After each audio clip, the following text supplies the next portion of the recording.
Remarkable Wrestling Podcast. What the world is watching.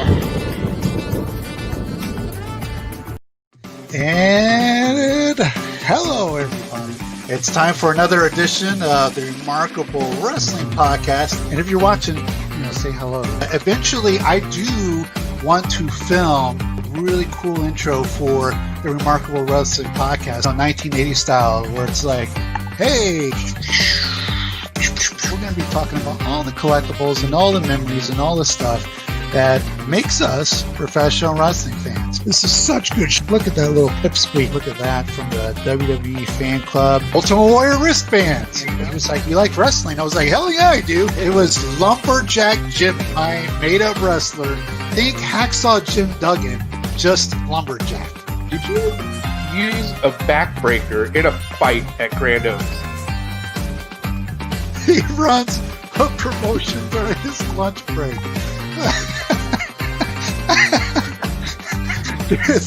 That what cracks me up.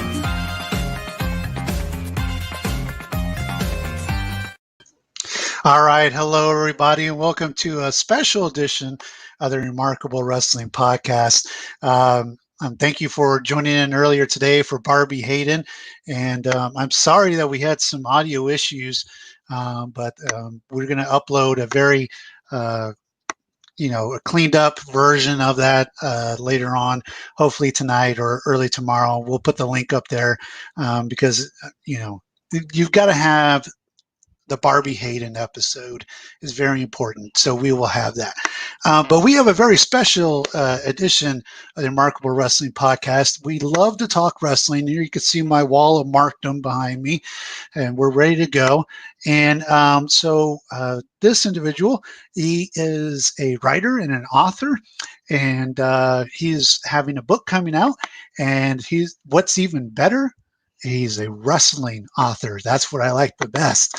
All right, so I want to bring him on. And Vinny Berry, Vincent Berry, welcome to the Remarkable Wrestling Podcast. Oh, there you go. Say hello one more time. Yeah, thank you very much for having me on your show. It's good to be here. All right, that time the audio was due to me. All right, so Vinny Berry, tell us about yourself. How'd you get into writing? And I mean, you focus mostly on wrestling, mixed martial arts, fighting, things like that. So tell us about your writing and what got you into it. Yeah, I've always had a fascination with writing.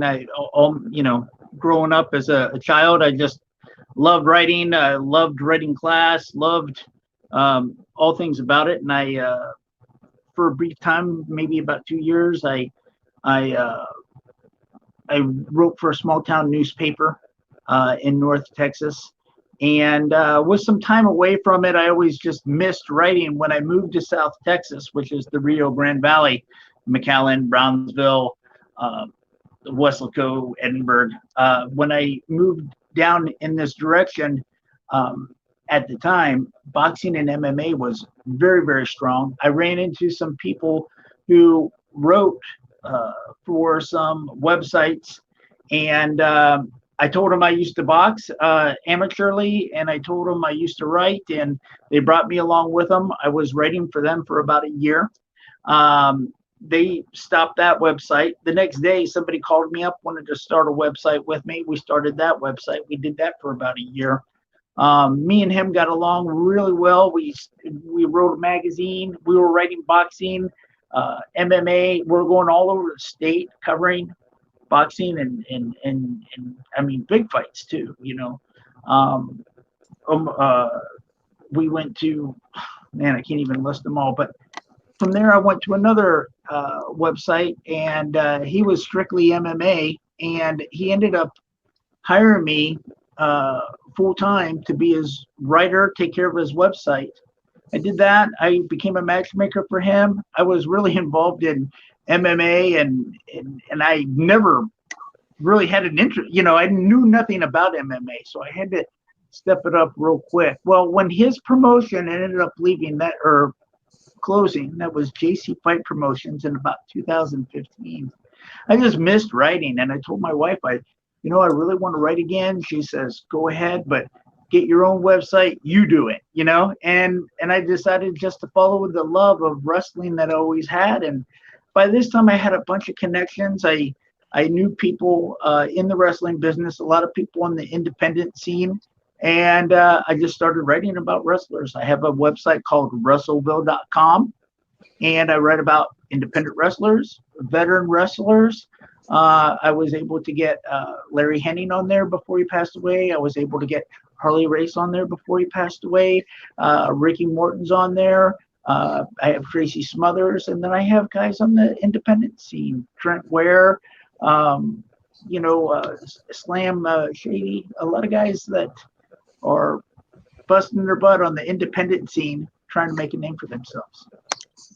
Definitely. I know you came out to one of our events and covered it. What was your thoughts of RCW when you came to it? I really enjoyed it. I thought the action was great. You guys treated me really good. I was able to get right up there along ringside, little closer to the action than I expected. We get that. We get that a lot. Yeah. I have a funny story about that night. I had a list of questions for some people that I anticipated to interview when I went up there. And when I met you at the door, you said, hey, EC3 is right over there.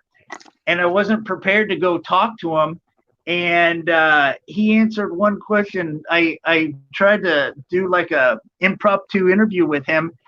And the funniest thing, I asked something about his workout, his workout regimen, or complimented on how good his body works. And the only thing he said to me, he goes, hey, if you worked in your underwear, you'd be working out too.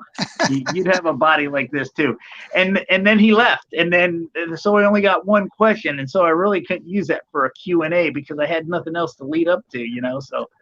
But I remember that night, and it kind of it gave me it taught me, be prepared, because you never know who you're going to run into at one of those things. And I would have never expected to interview him, so I didn't prepare myself for it. But But you know what, though, lesson man, learned.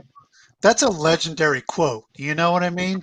Like, absolutely. And he's 110% correct. I mean, that's what I tell all the local guys is like, hey, man, look, if you're afraid to go to the beach and take your shirt off, or go to the swimming pool and take your shirt off, or whatever, I mean, what are you going to think when you get into a wrestling ring? I mean, I don't want to say, because everybody gets into the body guys and, versus the flippy guys and stuff like that. But even the flippy guys look like athletes.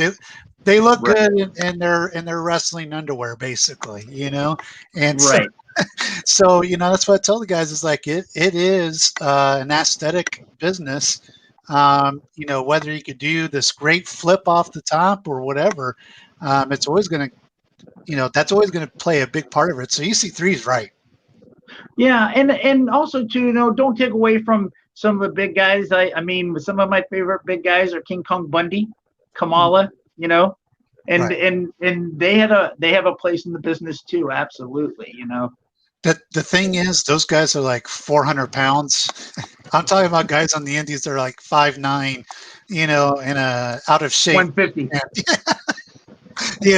I'm talking about that. But yeah, if you're King Kong Bundy, one man gang, Kamala size, I mean, you're talking, gosh, probably 6'4", 6'5", 400 some pounds. I mean, they were monsters. So Sure. if you're a monster, that's completely different. But if you're, 5'10", I mean, you're gonna have to bring something. So Right. But that's what I always tell the young guys. Buy a gym membership. So, but thank you very much for coming out to RCW and all that. And so now what you have going is you have a book coming out about Lance Von Erich. So let's talk about that for a little bit. Tell us about what's coming up here.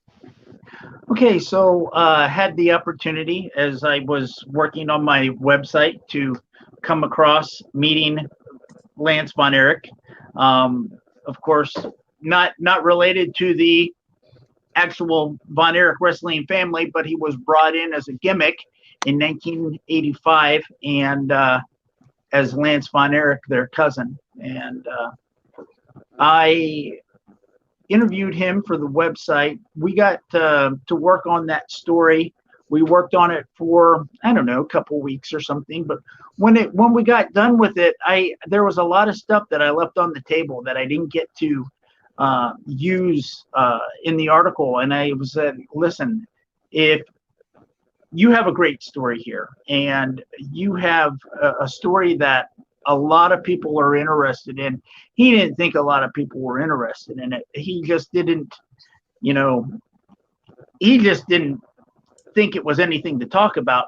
But for me, every time that I saw him online or someone mentioned him or something, to me, there was a lot of mystery behind him. And I was like really curious about what happened to him, what happened in his career, how did he get here, who was he, what did he do, why did he do it, and all this good stuff. So anyway, finally I was able to talk him into the book, to do the book. He agreed on it. We worked on it. I interviewed him for about a year, maybe a little over that. And then, of course, I did some follow-up interviews with him to finally finish up the book. But all in all, it took me a little over 3 years, about 3 years and 4 months to get to this point right here. And so, yeah, you mentioned it, and I didn't want to give too much of the book away. Sure. But I'm assuming a good part of it, is it about, wrestling as a Von Erich, even though not actually related to the Von Erichs, Sure. and trying to fill those shoes once some of the tragedies started to happen. Did he address this, or does this get addressed? Absolutely. Yeah, absolutely. So the book really covers the book covers a period where 1982 to 1987, and he didn't come into the world class promotion until 1985. But the story starts out in 1982, and the reason being is that the Freebird feud in the Von Erich and Freebird feud was a hot topic, was in full pursuit, was going really, really strong. And David Von Erich was alive. That feud kicked off of Christmas of 1982. David Von Erich passed away in 1984. And Mike Von Erich made his wrestling debut in November of 83. He was really not quite ready for that role or the office, didn't think he was. And so you really had Kevin and Kerry with the Freebirds left to fight the three Freebirds. And back then, they wrote for 8 months of television. So they were that right there was their bread and butter. They had a lot of stuff going on in that promotion at the time. They had Chris Adams and Gino Hernandez. They had Buddy Roberts and Iceman King Parsons. They had Devastation Incorporated. They had a lot of really good wrestling back then. But that Freebird feud and that Von Erich feud, that was the bread and butter of that promotion at that time. So they needed somebody. But the guy they found was this gentleman here, and he, as good as he looked, he could pass as a Von Erich relative. He had the body, like an incredible body. He was a bodybuilder and a weightlifter, but the downside to him was that he had no interest in wrestling. That he never really saw wrestling before in his life. So he was. So yeah, go ahead, sir. No, you go ahead. Well, yeah, so I guess for him, if you think about it realistically, he had about a year to prepare to get to being Lance Von Erich. And he did that. And to me, when I go back and look at his work, I think, wow, that's pretty incredible that this guy knew absolutely nothing about wrestling. And he coming in here and he's wrestling with the Von Erichs. And that's one of the things that he does get criticized a lot. Oh, he wasn't as good as the Von Erichs. Of course he wasn't. Of course he wasn't as good as the Von Erichs, but he was good, and he did what they asked him to do, and he learned how to wrestle professionally in a short period of time, and that's what impressed me about this gentleman. I mean, it was certainly, I mean, the Von Erichs are Texas, and I've had the opportunity to work with Marshall and Ross, who are dynamite, fantastic guys. They're the third generation. Sure. But, I mean, it's so hard. It's hard for the next generation of wrestlers to make it, because you can always go back and say, okay, well, Bruno Sammartino's son didn't measure up to, Bruno Sammartino, and then so on and so forth. And then, so not only do you have that where it's actual blood, but you have someone then stepping in and then filling in for the Von Erich name. That's, and I know he wrestles barefoot too, but I mean, Right. those are hard shoes to fill. I mean, the pressure must have been, Sure. Off the charts. Oh yeah, and he talks about that. He talks about that a lot. You're going to remember when he was up in Portland. He was Ricky Vaughn, right? And so, though wrestling was popular up there, and there was a lot of popular guys up there, when he came to world class, it was like another planet for him. It was a lot different. It was amped, right? But you're stepping into Texas wrestling royalty. Absolutely. And, that's some huge shoes to fill, even though they wrestle barefoot, but they're still enormous Texas-sized shoes to fill. So how can fans get the book? Okay, they can go to Lance Von Erich, they can go to lancebychance.com. And on the Facebook page, we have a Lance Von Erich Facebook page. If you want to be a part of the group, you can. Just submit to that and join the Lance Von Erich group. We put news in there. I try to update you on where the book is coming. The book is, we're planning to release the book November 15th. You can go to lancebychance.com and buy the book there. We're going to have signed books, and we're going to have unsigned books. But I think they're really going to be excited about this. And I'd like to add this before, real quick, while I'm thinking about it, is that this is just not a book about Lance Von Erich. We're talking about 1982 to 1987 of the world class promotion, and a lot of stuff happened. We cover the death of David Von Erich. We cover the death of Gino Hernandez.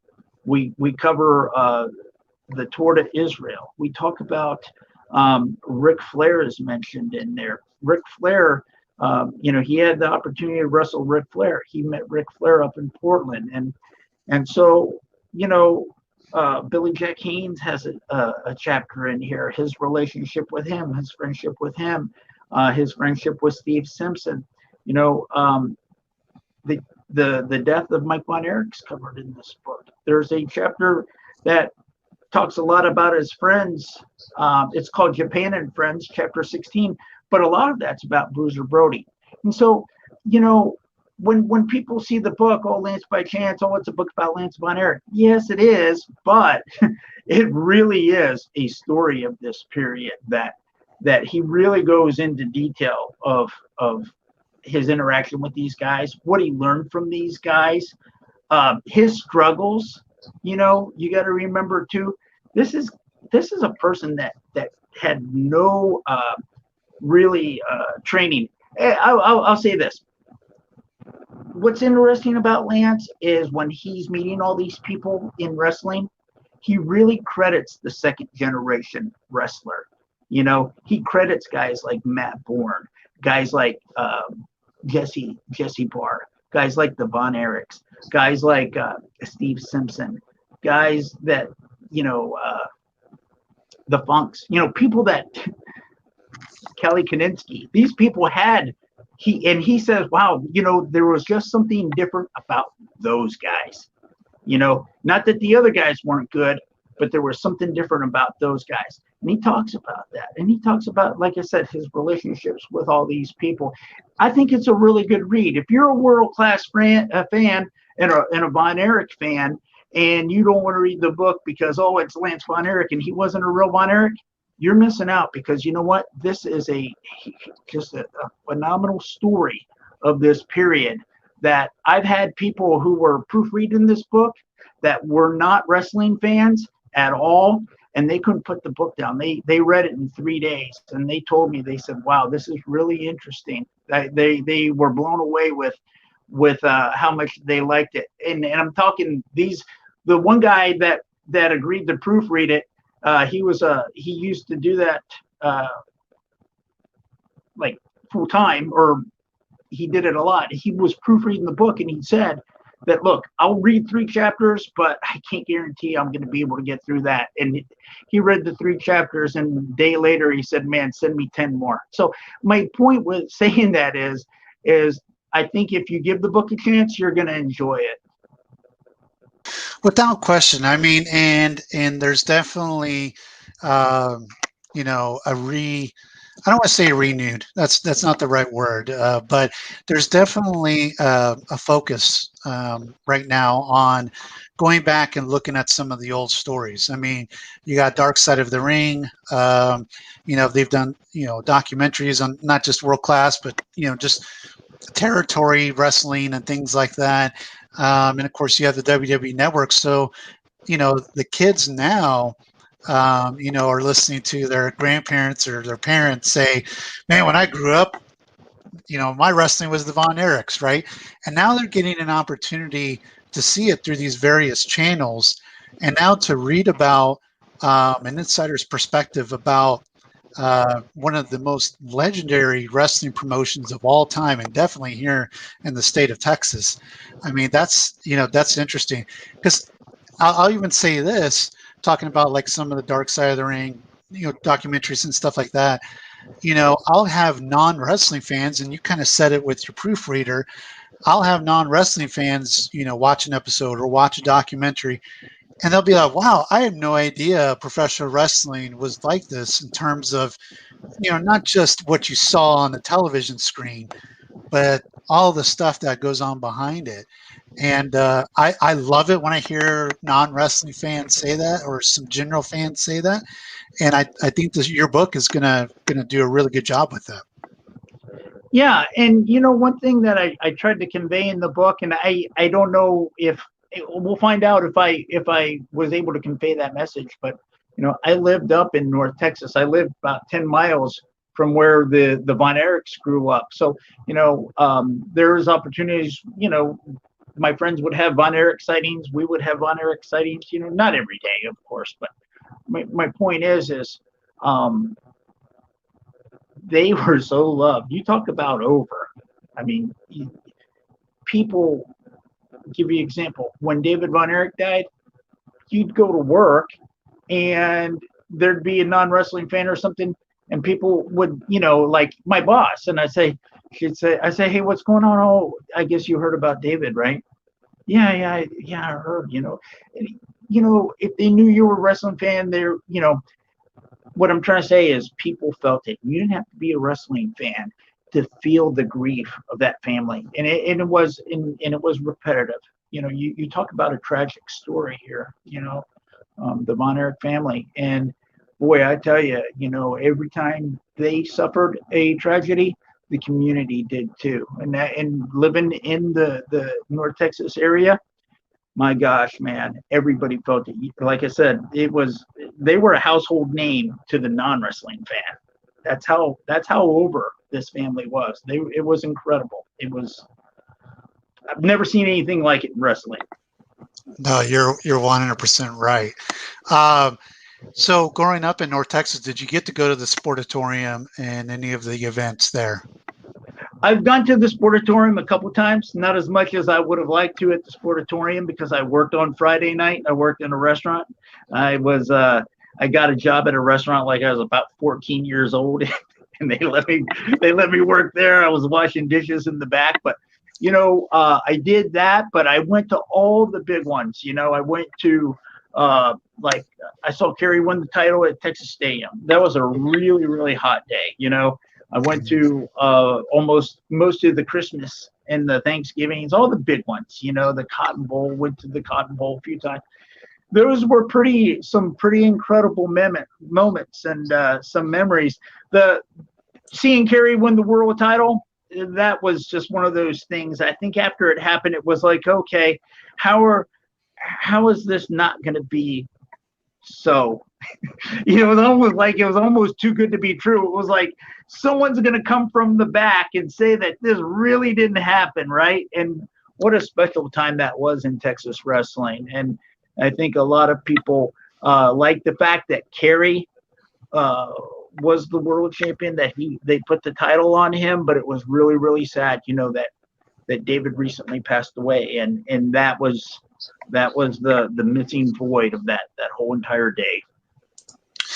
Do you think there's a magic that was in wrestling then that might be missing a little bit now? Absolutely. And you know, if I could create that magic, and I'm sure if you could too, you know, poof, right? Hey, I'm trying. I'm trying. Hey, you're on to it, right? You're one step closer than I do. You have a promotion to do it in. But you know what? That was a real magical time. Sure. It really was. You know, they had ballets, they had sunshine, they had the Sunshine and Precious. You know, I for the life of me, I can't remember exactly how the Buddy Roberts and the Iceman King Parsons. I think Buddy came out and decided to clip one of his braids or something. And then they had that hair match, and they had the Freebird cream, and you know, and then they had a Gentleman Chris Adams and that feud with him and Jim Garvin and Sunshine and Precious, and then Sunshine started working with Scott Casey, and they feuded with John Tatum and Missy Hyatt for a little while. And you know, they were able to create these storylines, and people followed. You just didn't have the Von Erichs and the dynamic duo over here. You had you know, Kabuki and you know, whoever he was against. You had, you know, guys like Brian Adidas up there. You had Al Madrill up there. You had Kabuki. You had, I keep on saying Kabuki, but I like Kabuki. And you talk about magic and mysterious, you know, mystery. You know, they had Kamala. Kamala was in there for a while. But guys behind the scenes as well, you had Percy Pringle, you had Akbar, you had Gary Hart, you had, oh my gosh, Bronco Lubitsch up there, and David Manning, Fritz von Erich, and all these guys stirring the pot and coming up with these ideas. You probably had over 100 years, right, plus of wrestling experience, and they were just hitting the fans left and right, and we didn't know. You know, we didn't know if we were coming or going, right? Because it was just so good. And when it left, you know, it was like, wow, it really isn't the same. You know, when that magic left, and it was, you know, you can't ride it forever, right? And I don't know really exactly when the magic kind of left the building, but it did. And it might have been like when maybe David died, or not when David died, but maybe when Mike died, you know. Yeah, for sure. You know, and I think obviously WWF being going national and even international, you know, I love the territory days, you know, and everybody having their own, you know, territory and their own stars, and those stars would travel out, or Ric Flair would come into those territories and defend the title. You know, it was a really, really good era. Not saying anything bad about the productions now. The productions now are God, they're off the charts, you know? Right.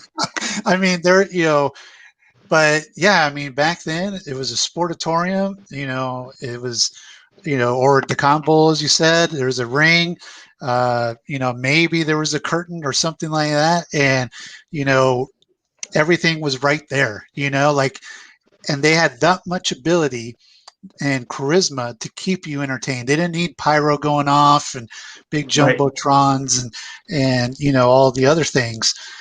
They just had their wares, their abilities. I mean, that's a Right. magical time. And being an indie wrestling promoter, I kind of have to sell that sometimes to sponsors or venues or something like that, where because I tell them, oh, I want to do a wrestling show. They're already thinking, oh man, WWE with the Titantron and pyro and all this other stuff. I'm like, no, it's very entertaining. It's very inside the building and homely, and not a bad seat in the house, and right up close to the action. And there's not pyro and all sorts of stuff going off. It's the guys telling their stories and telling their gimmick and their character. And so I that's when I think about world class. I just think that era just has that magic where they didn't need everything else, they just had it in the ring. Yeah, the characters they had were phenomenal. Like I said, the Von Erichs, and you had the Freebirds. My gosh, that alone, you could, you had six guys right there, and I mean, if you had to, you do a tag team match, you pair up as, I mean, if you only had six guys at a high school and you needed four matches, you could do it with those six guys. You could. Yeah, no doubt about that. And they could carry the show, and that was what was the chemistry with those guys was just incredible, and you just love to hate the Freebirds. Sure, absolutely. Who was your favorite wrestler growing up during this period? I liked all the Von Erichs. I think I traded, like I liked Kevin because he could fly, right? He could do the flips, and he was very acrobatic. He used the ring ropes a lot, and I never saw that. I liked Kerry, and I thought I liked the fact that Kerry won the title, and that was just really special being there and seeing that. But now, as I'm older and I'm watching wrestling, I'm just blown away of how special David Von Erich was as a wrestler. There is on the WWE network, if you go into the Hidden Gems, I don't know if you've seen it, the match with David Von Erich and Harley Race, I believe it's from 1977. Okay. I've watched that about 3 or 4 times. I can't believe it. As a matter of fact, if I'm not mistaken, that was his rookie year wrestling that guy. I don't know if he was 17, 18 years old or whatever he was. I was trying to figure out how old he could have been, because he was, 23 or 24 when he passed away? Right. 24, I think. He was a young man, definitely. Yeah. And so for him to wrestle a guy like Harley Race the way that he did, it was mind-blowing to me. I was like, he was really special, and I see why people talk about him still today, and I liked him, but I was also too, I like the big guys like Kamala. Kamala scared me, Of course. guys like that, I like King Kong Bundy. I don't know why I like the big guys, but to me it was like you really had to do something to beat those guys, so Absolutely. I don't know. Absolutely. All right, so tell us one more time about where to get the Lance by Chance Wrestling as a Von Erich book. Okay, you can go to lancebychance.com, and you can go on there and order. Just scroll down and you will see it's a real easy website. You'll see the store right then and there. You can click on a unsigned book. You can click on a signed book. Also, too, visit us at Russellville.com, where we do bios on wrestlers of, again, veterans and independent guys. I think, there's something on there for everybody. And then you can go to, you can always find me on Facebook, Vincent Berry. And you can go to, on Facebook, the Lance Von Erich Facebook group page. And that's where you can find us. All right. And I saw that there is a free shipping on the book through November 15th. Is that That's correct? right. We're gonna release the book on the 16th, and so if you pre-order before November 16th, midnight of I guess the the book turns into a pumpkin on midnight at November 15th, and so you will no longer get the postage savings on there, but you can definitely order the book. But yeah, if you want to save some shipping, by all means, go ahead and pre-order now, and we'll get those ready for you, and we will ship them out as soon as they arrive. We're coming around the corner. All right, Vinny, thank you so much for your time tonight. I know it was kind of a last second interview, but this will live on the internet forever. So, we'll share it out. And and again, thank you so much for your time. We greatly appreciate it. Yeah, thank you very much for getting back with me today, and I'm glad we were able to do this. Thank you very much. All right, have a good one. You too.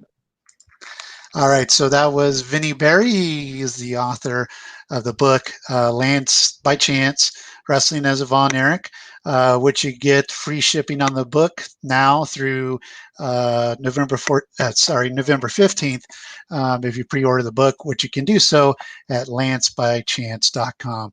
Want to thank everyone for tuning in tonight and watching us twice. We did 2 remarkable wrestling podcasts in one day. Be on the lookout for the cleaned up Barbie Hayden edition with minus the audio snafus.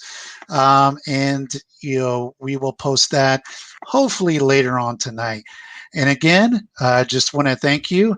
And we'll see you here in 2 weeks. Have a happy Halloween and vote before early vote if you can. Vote on November 3rd. All right. Thank you very much. We'll see you in 2 weeks. And hello, everybody.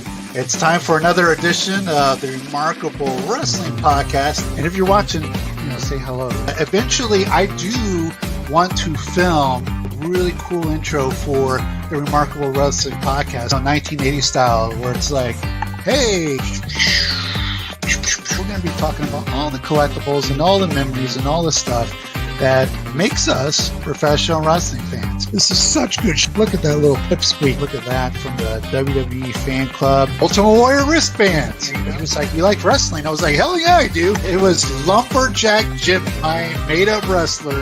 Think Hacksaw Jim Duggan, just Lumberjack. Did you use a backbreaker in a fight at Grand Oaks? He runs a promotion during his lunch break.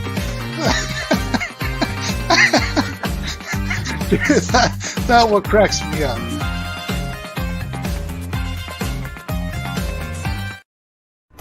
The Remarkable Wrestling Podcast. What the world is watching.